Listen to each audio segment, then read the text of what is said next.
ક્યારેક જીવનમાં એવો સમય આવે છે જ્યારે માણસ સંપૂર્ણ રીતે તૂટી જાય છે. ચારે તરફ અંધકાર જ અંધકાર દેખાય છે. ના કોઈ સાથ આપતું હોય છે, ના કોઈ વસ્તુમાં આનંદ મળે છે.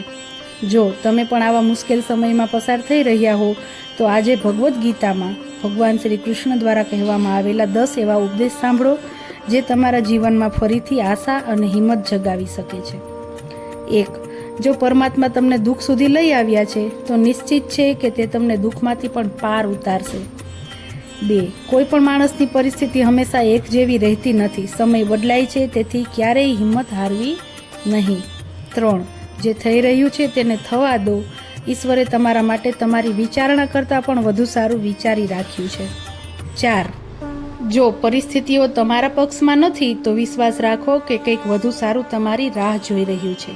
5. જે થયું તે સારું થયું. જે થઈ રહ્યું છે તે સારું થઈ રહ્યું છે અને જે થશે તે સારું જ થશે. ભવિષ્યની ચિંતા ન કરો, વર્તમાનમાં જીવો. 6. નિંદાથી ડરીને તમારા લક્ષ્યને ક્યારેય છોડશો નહીં, કારણ કે લક્ષ્ય પ્રાપ્ત થતાં જ નિંદા કરનારાઓની વિચારધારા બદલાઈ જાય છે. 7. તણાવમાંથી માત્ર સમસ્યાઓ જ જન્મે છે. જો ઉકેલ શોધવો હોય તો સ્મિત રાખવું શીખો. 8. આ દુનિયામાં અંતે માણસ પોતે જ સંઘર્ષ કરવો પડે છે અને પોતે જ સમજવું પડે છે. 9.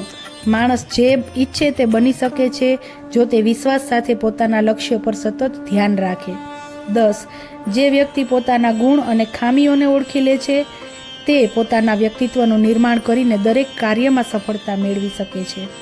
તો આ ઉપદેશ આપણને શીખવે છે કે જીવનમાં કેટલી મુશ્કેલીઓ આવે પણ વિશ્વાસ, ધૈર્ય અને સાચી સમજ સાથે દરેક અંધકાર પછી પ્રકાશ જરૂરથી આવે જ છે.